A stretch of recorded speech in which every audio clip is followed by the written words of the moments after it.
खुलुमबाय लोगोफोर आं दिनै मोनसे सावगारि लानानै फैदों। बे सावगारिनि मुङा जाहैबाय हेंथा। मोजां मोनलायनायाव हेंथायाथ' फैखायो, मोनसे नङा मोनसे हेंथाया फैखायो। जेब्लायबो बेखौ ज'यै सुद्रायनांगोन,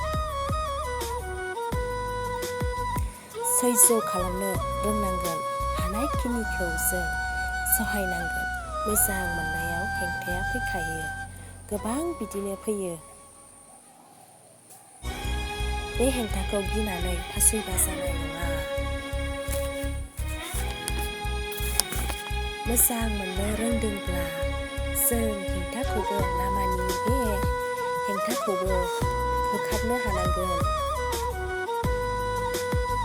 हेंथा फैयोब्ला जों लोरबां जानो नाङा। हायोब्ला जों बे हेंथाखौ जोंनि लाइफनिफ्राय बोखारनो हानांगोन।